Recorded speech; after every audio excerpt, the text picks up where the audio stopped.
Assalamualaikum warahmatullahi wabarakatuh. Perkenalkan, kami dari kelompok 5.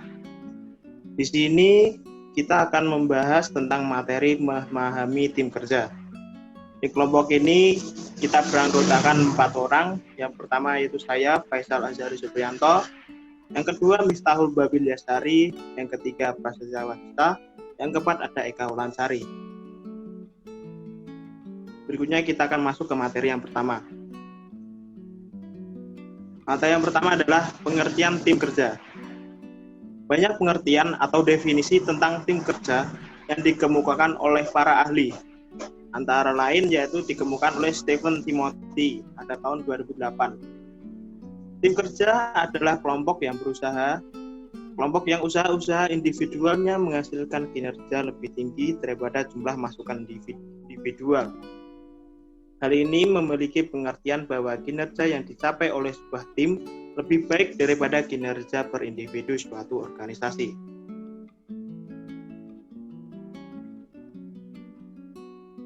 Kemudian ada Kettenberg dan Smith mendefinisikan tim sebagai kelompok kecil orang dengan keterampilan yang saling melengkapi yang berkomitmen untuk masuk bersama. Yang berikutnya ada dari Hunsaker tahun 2001. Tim ialah kelompok dengan keterampilan yang saling melengkapi dan berkomitmen untuk mencapai tujuan bersama secara efektif dan efisien. Next. Berikutnya adalah mengapa tim menjadi begitu populer. Bukti menunjukkan bahwa tim biasanya bekerja lebih baik daripada individu ketika tugas-tugas yang dilakukan membutuhkan banyak keterampilan, pendapat, dan pengalaman. Ketika menyusun ulang dirinya sendiri untuk bersaing secara lebih efektif dan efisien. Organisasi berubah menjadi beberapa tim sebagai sebuah cara yang lebih baik untuk menggunakan bakat-bakat karyawan. Next. Manajemen telah menemukan bahwa tim lebih fleksibel dan responsif terhadap berbagai peristiwa yang selalu berubah daripada departemen-departemen tradisional atau bentuk-bentuk pengelompokan permanen lainnya. Tim memiliki kecakapan untuk berkumpul, menyebarkan, berkumpul kembali, dan membubarkan diri dengan cepat. Tim memudahkan partisipasi karyawan dalam membuat berbagai keputusan. Next.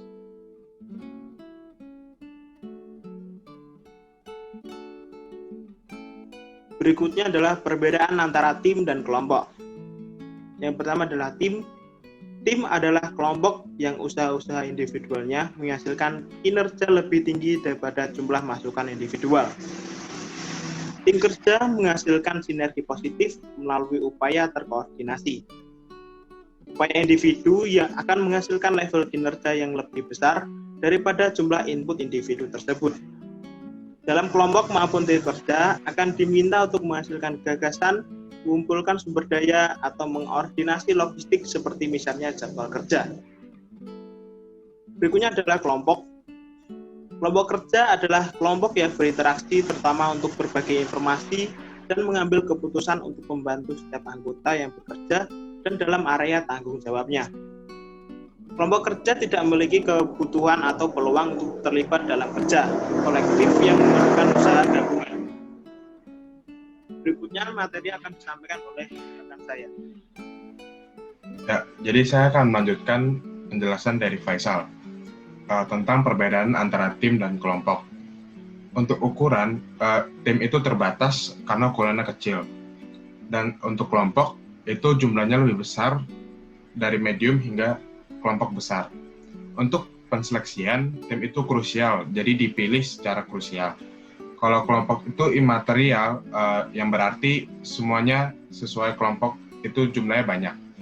Untuk kepemimpinan dari tim itu berbagi atau dirotasi. Jadi semua anggota dalam tim itu bisa jadi pemimpinnya.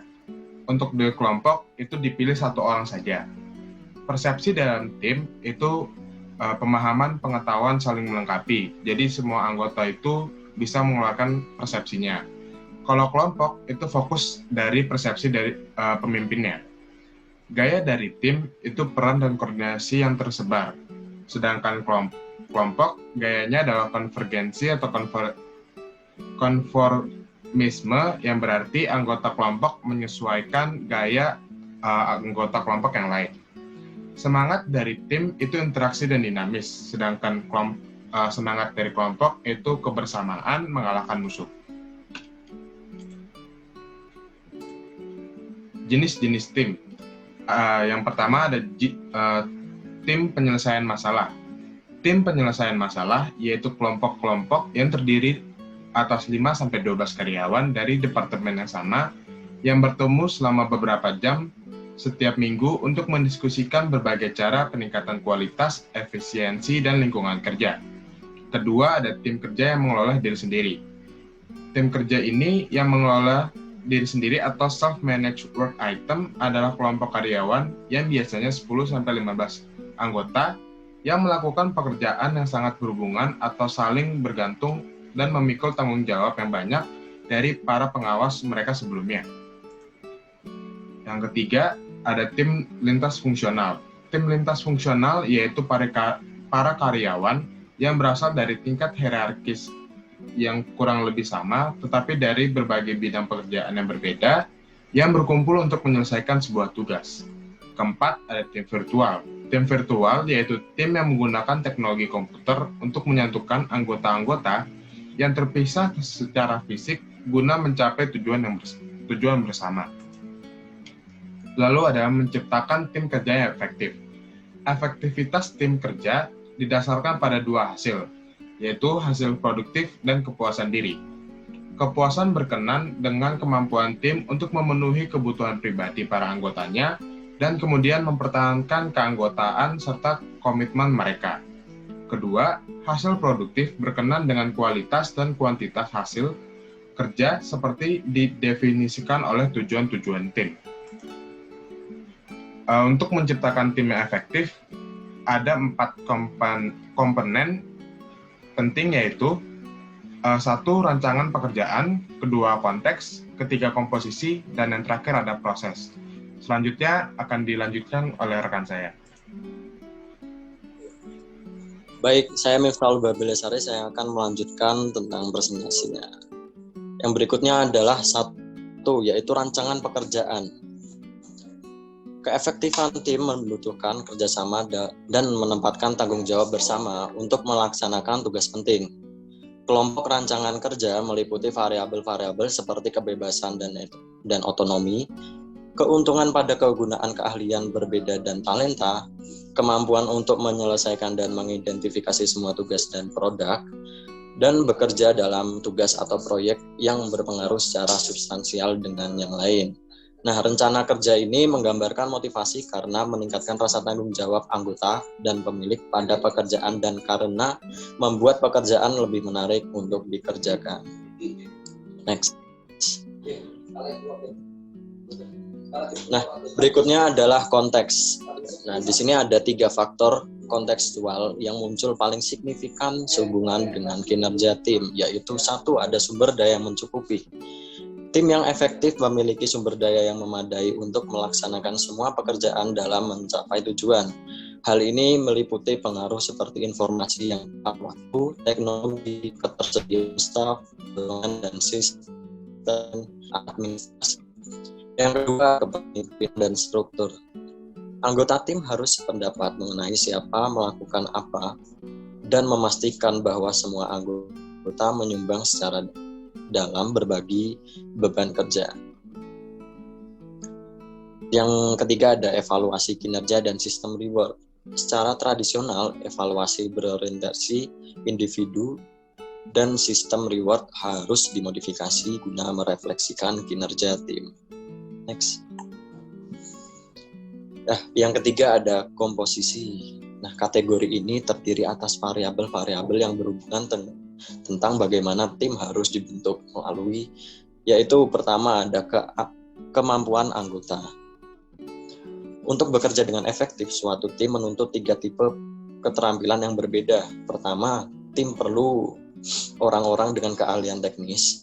Kedua, perlunya orang dengan keterampilan pemecah masalah dan pengambilan keputusan agar mampu mengidentifikasi masalah. membangkitkan alternatif, mengevaluasi alternatif, dan membuat pilihan yang kompeten. Dan yang ketiga adalah tim memerlukan orang dengan keterampilan mendengarkan yang baik, umpan balik, penyelesaian konflik, dan keterampilan antar pribadi lainnya. Lanjut. Nah, selanjutnya yang kedua ada personalitas. Personalitas mempengaruhi individu dalam perilaku. Macam-macam karakter personal dalam tim akan mempengaruhi kinerja tim secara keseluruhan. Kepribadian dan karakter yang berbeda akan menimbulkan cara pendekatan yang berbeda pula dalam kelompok. Selanjutnya ada mengalokasikan peran dan menggalakkan keanekaragaman, yaitu mempunyai kebutuhan berbeda dan orang hendaknya diseleksi untuk sebuah tim berdasarkan pada kepribadian dan pilihan kesukaan mereka. Selanjutnya ada fleksibilitas anggota. Tim terdiri atas individu-individu fleksibel yang anggotanya dapat saling melengkapi tugas satu sama lain. Dan yang terakhir ada pilihan anggota. Tidak semua anggota merupakan pemain tim. Berikan pilihan, beberapa pekerja akan menyeleksi secara mandiri keluar dari partisipasi tim tersebut. Selanjutnya, next. Selanjutnya yang keempat ada proses. Nah, kategori terakhir berhubungan dengan efektivitas tim adalah variabel proses. Variabel proses terdiri atas komitmen setiap anggota tim terhadap tujuan, pembentukan sasaran tim secara khusus, efikasi tim, manajemen konflik yang terorganisasi baik, serta pengurangan social conflict. Yang pertama itu ada tujuan bersama. Nah, tim yang efektif harus punya tujuan bersama sekaligus bermakna yang berfungsi sebagai arahan, momentum, dan komitmen di antara anggotanya. Selanjutnya ada sasaran spesifik. Tim yang sukses adalah tim yang mampu menerjemahkan tujuan bersama mereka ke dalam sasaran kinerja yang realistik, spesifik, dan bermakna. Next. Nah, selanjutnya yang ketiga ada efikasi tim. Tim yang efektif punya kepercayaan diri. Mereka yakin bahwa mereka akan berhasil. Tim yang telah sukses meningkat keyakinan mereka untuk meraih sukses di masa datang. Yang keempat ada tingkat konflik. Konflik dalam tim tidak selamanya buruk. Tim yang sama sekali tidak pernah terlibat dalam konflik akan mandek dan apatis. Jadi konflik sebenarnya meningkatkan efektivitas tim, kendati tidak semua konflik juga penting. Yang terakhir ada social conflict. Individu dalam kelompok mereka dapat terlibat dalam social conflict dalam upaya kelompok karena kontribusi individu tidak bisa diidentifikasi secara mudah. Nah, selanjutnya akan dibacakan dengan rekan saya Eka Wulansari. Selanjutnya saya Eka Wulansari akan melanjutkan dari teman saya. Membangun kepercayaan dalam tim kerja. Dalam membangun kepercayaan dalam tim, manajer memiliki 3 cara untuk meningkatkan kekompakan. Yaitu yang pertama, memperkenalkan persaingan. Karena dengan adanya persaingan, maka akan membuat tim semakin kompak. Yang kedua ada meningkatkan ketertarikan antar pribadi. Jika kita saling tertarik, maka otomatis kekompakan di dalam tim akan semakin meningkat juga. Selanjutnya, meningkatkan interaksi. Lanjut. Kemudian ada mengubah individu menjadi pemain tim. Tidak ada satu cara khusus yang dipakai untuk membangun sebuah tim. Tujuan untuk membangun tim yang bersemangat, memiliki kedekatan, saling percaya, dan produktif dapat dilakukan dengan banyak cara. Apapun caranya, hal yang penting diingat adalah tim itu sendiri harus mengembangkan kemampuan mengidentifikasikan persoalan kerja mereka, sekaligus juga memecahkannya. Kemudian, dengan mengubah sikap karyawan yang individual menjadi pemain tim, maka akan meningkatkan keefektifan pula terhadap tugas-tugas yang akan diberikan. Oleh karena itu, perlu dilakukan beberapa cara, yaitu yang pertama, seleksi. Kedua, pelatihan, dan yang ketiga, penghargaan. Lanjut. Seleksi. Beberapa orang sudah mempunyai keterampilan antar personal untuk menjadi pemain tim yang efektif. Ketika mempekerjakan anggota tim, selain keterampilan teknis yang dibutuhkan untuk suatu pekerjaan, kita juga harus memperhatikan calon-calon karyawan yang bisa memenuhi peran-peran tim mereka. Begitu pula dengan berbagai persyaratan teknis. Banyak calon yang melamar pekerjaan tidak mempunyai keterampilan tim. Bila menghadapi calon semacam ini, pada dasarnya seorang manajer atau pemimpin mempunyai 3 pilihan. Yang pertama, calon dapat melakukan pelatihan untuk membuat mereka bisa melakukan kerja tim. Yang kedua, mentransfer individu itu ke unit di dalam organisasi yang tidak melakukan kerja tim. Yang ketiga, yaitu untuk tidak mempekerjakan calon itu. Next. Yang kedua, ada pelatihan. Sebagian besar orang yang dibesarkan pada lingkungan yang mementingkan prestasi individual dapat dilatih untuk menjadi pemain tim. Spesialis pelatihan menjalankan latihan-latihan yang memungkinkan karyawan untuk mengalami suatu pengalaman yang nantinya akan berguna dalam kerja tim. Kemudian, mengadakan pelatihan memungkinkan karyawan memperoleh kepuasan yang didapat dari kerja sama tim. Pelatihan yang diberikan misalnya berhubungan dengan meningkatkan keterampilan, menyelesaikan masalah, komunikasi, negosiasi, serta menyelesaikan konflik. Para karyawan juga diingatkan akan pentingnya rasa sabar karena tim membutuhkan waktu lebih lama untuk membuat keputusan-keputusan bila dibandingkan para karyawan yang bertindak sendirian. Next. Kemudian ada penghargaan. Penghargaan yang diberikan terhadap seseorang harus secara adil antara tujuan-tujuan individu dan perilaku-perilaku tim. Promosi, kenaikan gaji, dan berbagai bentuk penghargaan lainnya harus diberikan kepada para individu demi keefektifan mereka sebagai anggota tim kolaboratif. Selain itu, jangan melupakan penghargaan intrinsik yang bisa didapat para karyawan dari kerjasama tim. Sekian presentasi dari kami. Kesimpulan yang dapat kami ambil yaitu pemikiran setiap orang akan lebih baik ketimbang dari pemikiran satu orang saja. Kemudian, membangun sebuah tim adalah suatu proses memilih, mengembangkan, serta memberikan kemudahan dan melatih sebuah kelompok kerja agar berhasil mencapai tujuan bersama. Kerja tim sendiri ialah kerja berkelompok dengan keterampilan yang saling melengkapi untuk mencapai tujuan bersama secara kognitif. Sekian dari saya, kurang lebihnya mohon maaf. Wassalamualaikum warahmatullahi wabarakatuh.